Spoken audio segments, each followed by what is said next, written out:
one! Keep coming, shitbird!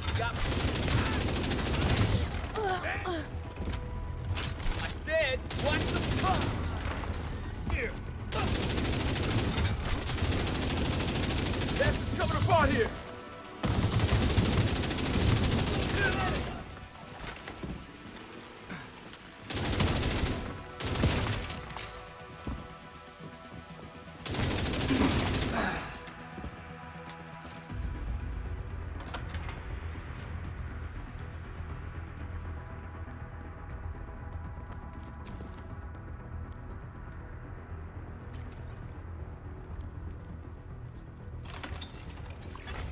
Active terminal detected. I got her! UAV's going...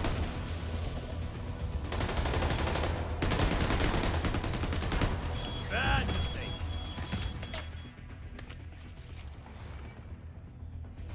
It's empty.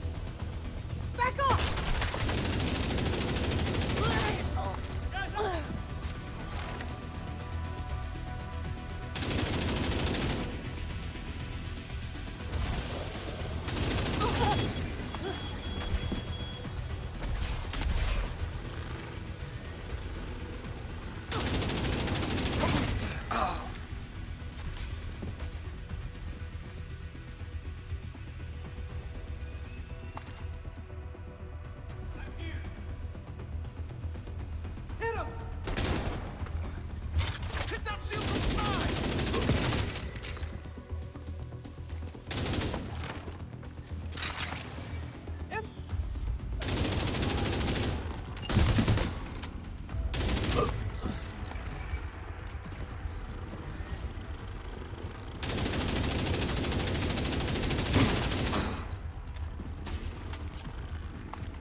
Shit!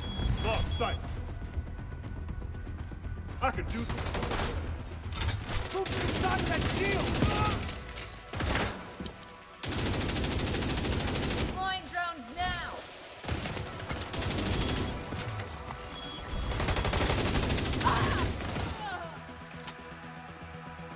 Have some!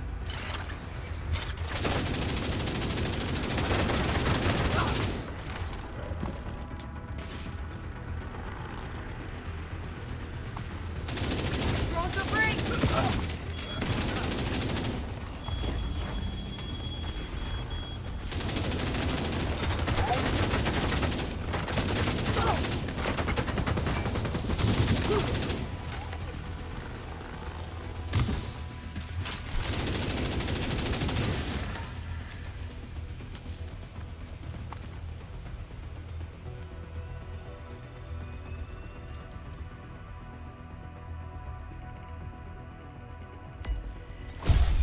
Terminal infiltrated. Could be a direct threat to the campus.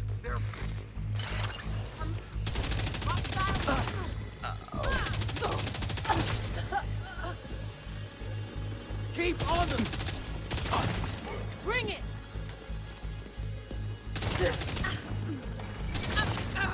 Man down! Point turret! Take it, you down!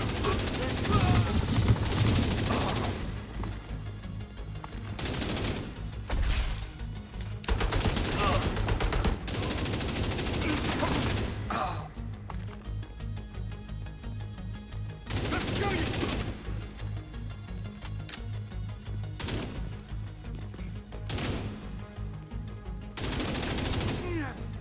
Got a visual on additional hostiles in the memorial compound. They're moving south. There's a gate between you. It looks closed from here. Agent, you'll need to find a way to open that gate.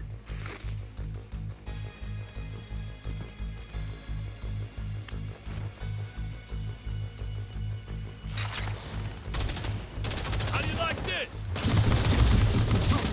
It's over, Apple! Locking the enemy down.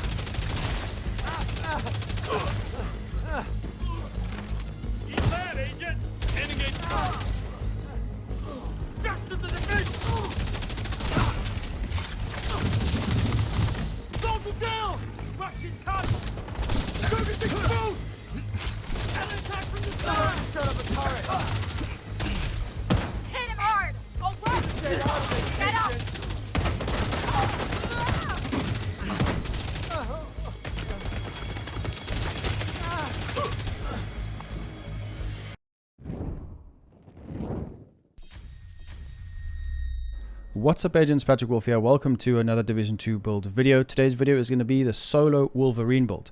I really do enjoy the Savage Wolverine assault rifle. It's one of my favorite weapons in the game. It's a very powerful assault rifle. If you guys don't know how to get it, I will leave a link in the description. I made a video of how to acquire it. Go and watch that first if you are unaware, and then come back to this video.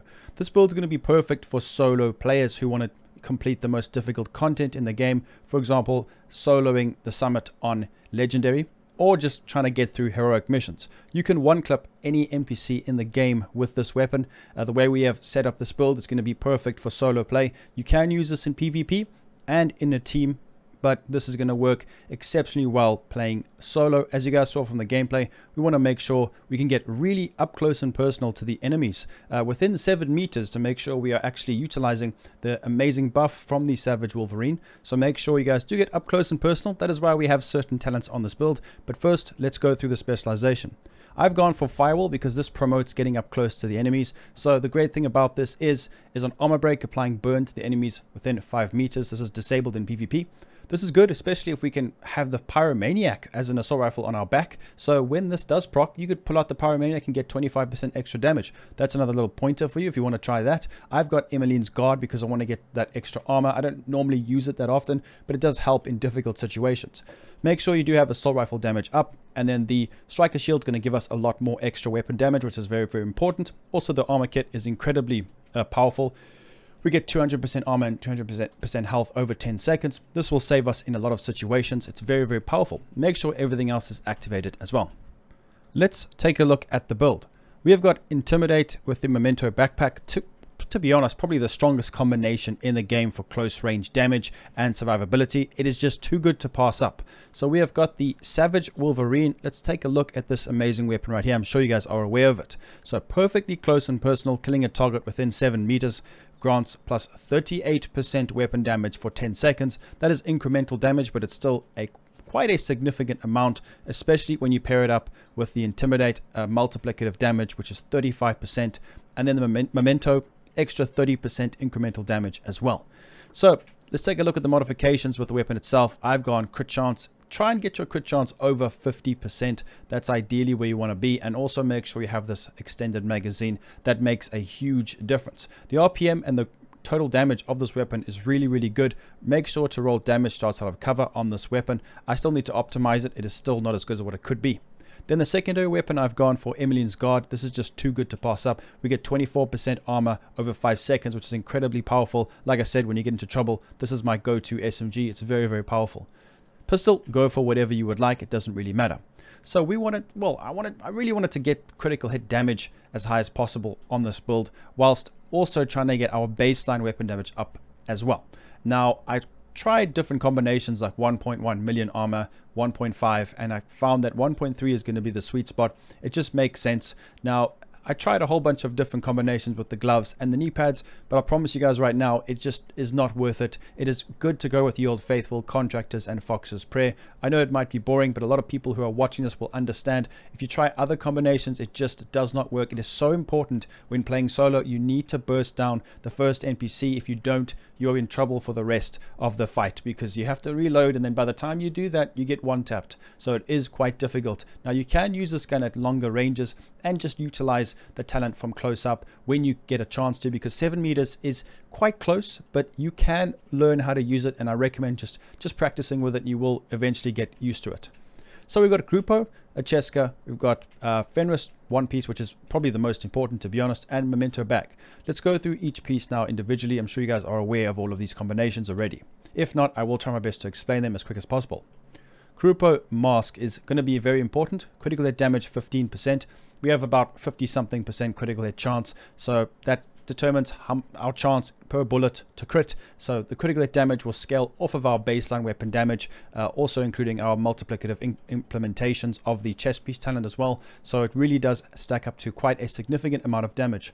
So we've got weapon damage, crit chance, crit damage. Every single thing on this build we want to go for crit damage and critical hit chance. Now you can have more utility like hazard protection depending on what kind of missions you would like to do, like stranded tanker, you know, all the fire and the burning. Having some hazard protection might be useful. So critical hit damage, I've put on every single modification on this build. Chest piece, Fenris for the baseline weapon damage, very, very good. It's probably best in slot. Weapon damage, crit chance, crit damage once again, all maxed out. Intimidate, this is going to proc with the short armor increase buff from the Memento backpack. Once we get a kill, we collect the trophy and we can utilize this talent. It lasts for quite a long time. It is 10 meters, but remember, to get the full buff from the assault rifle, we need to be within 7 meters. So make sure you guys do use this. It is multiplicative as well. Holster, we've got Cheska that gives us 10% crit chance. It's vital because we're not using an SMG. Now, the Emmeline's Guard will make it easier to get that buff, but because of the talent on the assault rifle, it'll still out DPS it, even though the crit damage will in turn be larger on the actual SMG. Crit chance, crit damage rolled in there as well. Memento bag, if you guys don't know how this works, now we get bonus armor 10%, which will actually proc the chest piece talent, skill efficiency, which is everything, haste, skill, skill duration, skill health. Now the skill health is what makes it so important. Our shield and our defender drone will be buffed insanely when we have full stacks, and in the gameplay you saw I wasn't even at full stacks yet. Not only do we get permanent 300% weapon damage, but we get permanent 3% armor regeneration. And we also get skill efficiency, which in turn increases our health of our defender drone immensely, which means it can defend a bit more. Now, there is a certain level of mitigation it has, but it still makes it last longer, which is great. And our shield has a lot more health. I think it's about almost 2 million health more when this is fully maxed out, which does help. So, critical hit damage modification there again. Then we got the contractor's gloves right here. Damage to armor, just best in slot with critical hit damage rolled on there. Then Fox's Prayer knee pads, crit chance. Very important DTC. It just scales well with the build. We can hit huge numbers. You can absolutely shred through NPCs with this build. So make sure you guys do utilize this. It's incredibly powerful, and it's probably my go-to build for fully utilizing this amazing assault rifle. Like I said before, this drone gets buffed up immensely. Make sure you do use it. It's very important. And the shield, it's very, very powerful as well. And put some damage modifiers on it. 5% damage bonus with some active regen shield health. Statistics, let's take a look. You guys can pause the video if you want to see. 142% critical damage. It can be improved, but remember we have so much weapon damage being placed on this build when we have every kind of buff activated. It's insane. So do not worry about that. We will be hitting huge numbers, especially if you can get those headshot multipliers. So pause the video if you guys want to take a look and see what we're running here. It's completely up to you. And then, yeah, that's going to be the build. Let me know what you guys think in the comments down below. Do you enjoy this weapon? Make sure to watch the video on how to get it. It's probably one of my favorite assault rifles in the game from close range. I like to rush. So this is really my kind of playstyle. But remember, always, don't just copy builds. Try and suit it to, adjust it to suit your own playstyles. And with that being said, please make sure to leave a like, subscribe, and I'll be seeing everybody very soon in the next video. Peace out, guys.